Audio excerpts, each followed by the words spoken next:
আদালত রায় দেয় ঠিকই, কিন্তু টাকার জোরে তারা বাইচা যায়। আগামী দিন তারা বাংলাদেশকে পরিচালনা করবে, তারা যেন বুঝে যে ক্ষমতা সর্বশেষ কিছু নয়। আমি 2000 ছাত্র জনতাকে হত্যা করি নাই, এই সাহস যদি উনি থাকে তাহলে উনি ভারত থেকে বাংলাদেশে আসুক।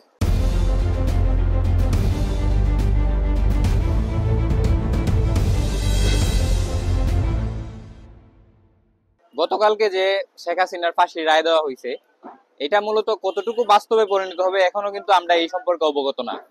আমাদের দেশের একটা নিয়ম আছে, বাংলাদেশে শুধুমাত্র বাংলাদেশে এইরকম একটা নিয়ম আছে যে অনেকের ফাঁসির রায় হয়, যাবজ্জীবন কারাদণ্ড হয়, মানুষ খুন করে, কিন্তু দ্বিতীয়ত দেখা যায় কি যে আদালত রায় দেয় ঠিকই, কিন্তু টাকার জোরে তারা বাইচা যায়। তো শেখ হাসিনা তো রিচ কিড, তো শেখ হাসিনা কি টাকার জোরে বাইচা যাবে? শেখ হাসিনা যাতে টাকার জোরে বাইচা না যায়, এত হাজার হাজার মানুষের, হাজার হাজার মায়ের বুক খালি করছে। আমরা চাই যে তাকে যত দ্রুত এই বাংলাদেশে আনা হোক, এবং বাংলাদেশে আইনা যে ফাঁসির রায়টা দেওয়া হয়েছে ওই রায়টা যাতে দ্রুত বাস্তবায়ন হয়, ওই জিনিসটা আমরা চাই। এখন বলতে পারেন অনেকে যে বাংলাদেশের মানুষ শেখ হাসিনার ফাঁসির রায় দিয়েছে হাইকোর্ট, এখন আমরা দেখা যায় যে খুবই খুশি। মূলত আমরা কতটুকু খুশি? তাকে যদি বাস্তবে আইসা ফাঁসির কাঠগড়াতে দাঁড় করা না হয়, তাহলে আমরা কিভাবে খুশি হবো? ফাঁসির রায় তো আমরা দিতে পারি, যে শেখ হাসিনাকে ফাঁসির রায় দেওয়া হলো, তো এটা যাতে বাস্তবে পরিণত হয়, এটাই আমরা বাংলাদেশের জনগণ চাই। এবং এটাই যত মায়ের বুক খালি হয়েছে, প্রত্যেকটা মায়ের আবদার থাকবে এরকম, যে শেখ হাসিনাকে যাতে সামনে আইসা সবার সম্মুখে ফাঁসিতে ঝুলানো হয়, এটাই আমাদের চাওয়া।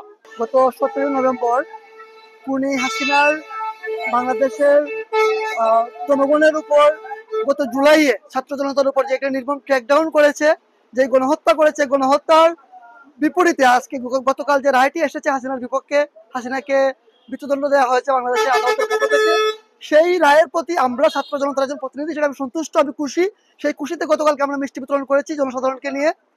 আমি চাই যে হাসিনাকে অতি দ্রুত দেশে ফেরত এনে তার ফাঁসি কার্যকর করা হোক, এবং এই হাসিনার রায়ের মাধ্যমে আগামী দিন তারা বাংলাদেশকে পরিচালনা করবে, তারা যেন বুঝে যে ক্ষমতা সর্বশেষ কিছু নয়।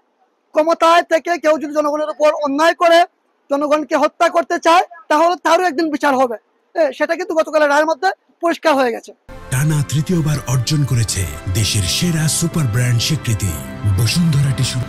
17 তারিখ যে হাসিনা সহ 3 জনের যে রায় হয়েছে, আমরা বাংলাদেশপন্থী যারা আছি বা আমরা সকলেই মনে করছি যে এটা যথার্থ হয়েছে, এবং এটা বাংলাদেশে একটা মাইল ফলক হিসাবে থাকবে, এবং এর দ্বারা বাংলাদেশে একটা ইনসাফ প্রতিষ্ঠিত হবে। আমাদের কথা হচ্ছে, যদি হাসিনা চ্যালেঞ্জ করতে চায় যে উনার পক্ষে এটা বেবিচার করা হয়েছে, তাহলে উনি আসুক।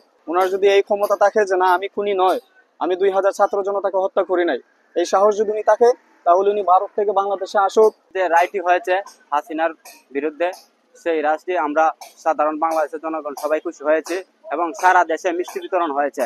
হাসিনার যে রায়টি কার্যকর হয়েছে, আমরা চাই বাংলাদেশের সাধারণ মানুষ হাসিনাকে দেশে এনে দেওয়া হোক, বাকিটা সারা বাংলাদেশের জনগণ তার বিচার করবে। গতকাল যে শেখ হাসিনার গায়ে হয়েছে, সেই গায়ে আমি একান্তভাবে এবং সারা বাংলাদেশের 18 কোটি মানুষের খুশি।